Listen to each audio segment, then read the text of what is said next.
Troy Kearns, real estate investor, bringing it to you from New Orleans, Louisiana, and I am headed to a flip that I own and have never seen before. I've already done the structural foundation repair, which was actually $32,000.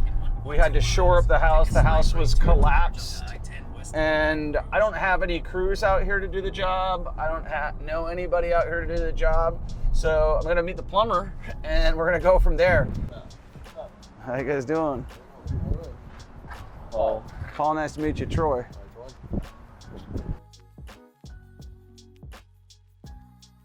So what did you have to do? What did you guys have to fix? Water pipe, the sewer. Okay. I went underneath the house. Yeah. And you could do that. Okay. No, I went underneath it. They got all brand new plumbing underneath the house. They're all with all brand new mains on there. So you got lucky behind this house. Sweet. Because all these houses in this neighborhood are around second. Yeah. Everything sinks around. That halfway decent floors underneath. I don't know what over here. Let's say. But the rest of the house, yeah, they're all here too. Parquet. Yeah, so they went in and they covered everything over there. Islands that they used when they built these houses years back, because sometimes they islands, the length of them. And they only drove them into so far. So when after so many years, the house is sitting there, the power was going to sink. Can you handle a whole flip? Absolutely. All right, well, let's do some numbers then. Because I was just telling him, it's funny, I was like, I don't even know who I'm gonna have to do this one yet. What I would probably want to do on this thing is just keep everything the exact same, except for obviously upgrade the bathrooms. So rip this vanity out, gut the whole bathroom except for that, we'd probably keep that. So I would just keep this, all the same. Probably do a double vanity in here if we could.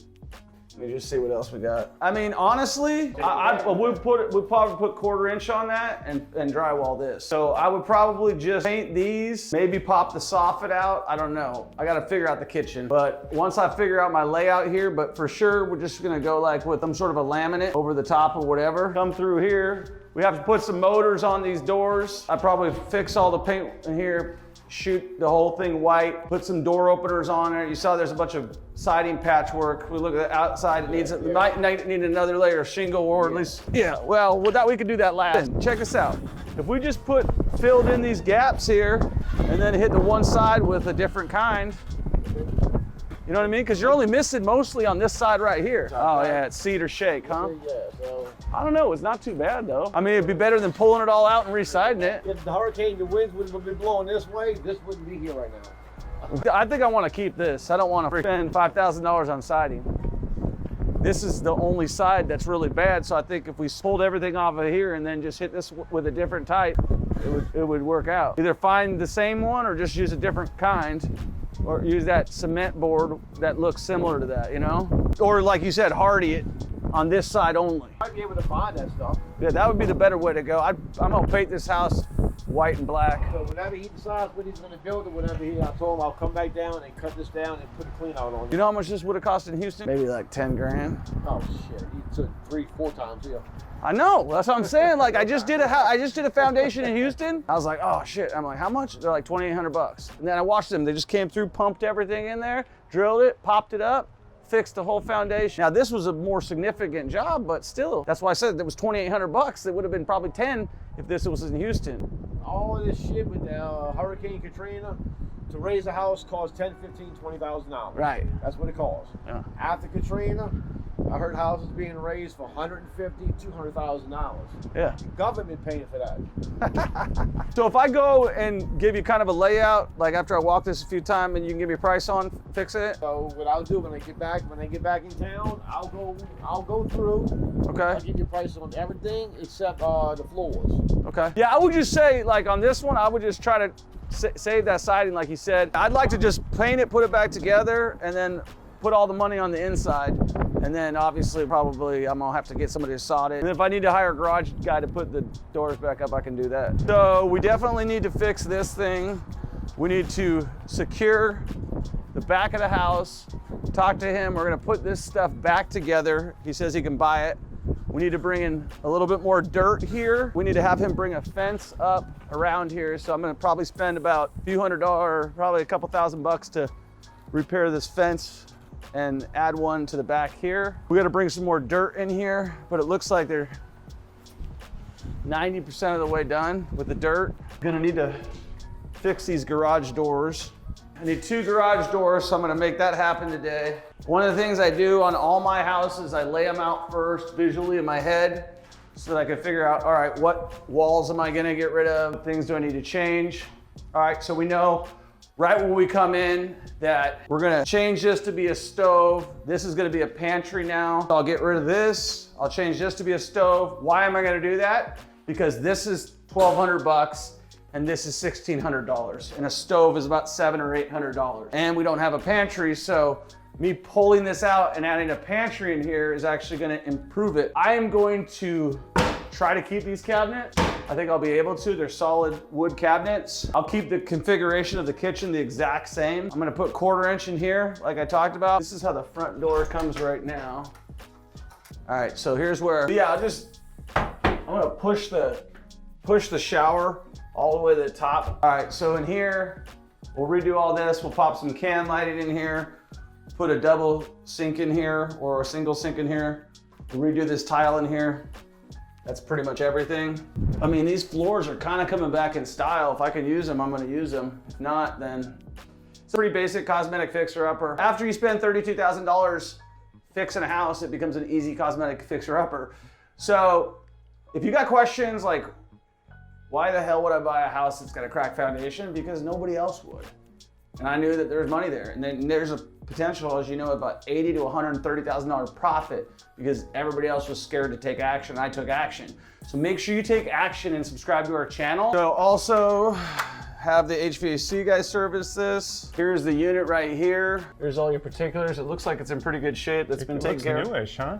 Yeah. I mean, not new, but relative to the house. It's not new, but it's relative to the house. So this will be basically a big decision I have to make, and I don't think I'm gonna do it is, do I replace the windows? I don't think I'm going to. So I think the kitchen's gonna lay out nicely the way it is. I don't think there's much to do other than updating everything. What do you think, bro? Like, this is your first time in First time in you're in New Orleans. New Orleans. Aaron, what do you think, man? I think Troy Kern's grande huevos, cajones, grande. Taking a house with a roof line like this and even wanting to attempt that and not scraping it, that's just thinking outside the box. I'm impressed. Hey, how's it going? Are you the guy that did the foundation? Yes, sir. I'm Troy. Oh, Brent, nice to meet you. Come down from Las Vegas, huh? Well, we did come down from Las Vegas. I've been living in Kansas City for the last 2 months, but I got a house out here. I've been flipping houses out here for a long time. Yeah. So sweet, man. You want to walk us through what you did here? All right, what we did is we drove pilings around the whole entire house, and it was actually 17 inches down. 17 inches down. 17 inches. This is the original concrete. So the original concrete was right here. That's how much we came up. 17 inches. Yep. So how'd you guys do it? Because everybody's looking at it and they're saying, like the neighbors looking at it, everybody's like, you're crazy, you bought this house. And they're acting like I fixed it, but you fixed it. I didn't do shit. All I did is write a check, right? Yeah, right. But you literally, I mean, it was a pretty big job. It looked like the roof wasn't cracked, but the foundation was cracked. Right. See that little hairline right there? That's where the most stress was. This is a little pressure point right here, which is fine.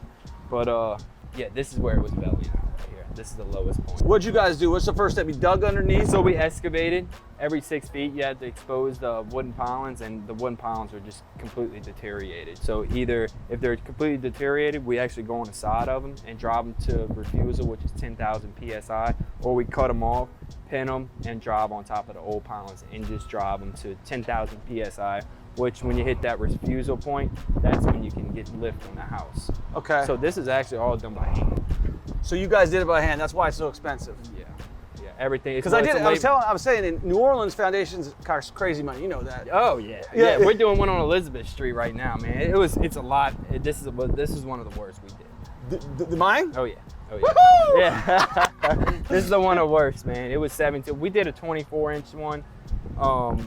It was in Heron Road. I never even seen the house when I bought it. Yeah, I know. That's what Daisy was talking. Like, man. I was like, all right. I mean, I can get it. Hey, man, if they say they can fix it, I'll buy it. Yeah. You know what I mean? It's just A plus B. I'm like, they come with you got a warranty, right? Oh yeah, lifetime transferable. So lifetime transferable warranty. So you never sing again. So we did one on Glendale, and that was one of the worst. This is the like the worst house you've done though. No, this is one of them. This is top 5. Hey, top 5. It's one of the worst. Sweet. Yeah. So one on Glendale, man.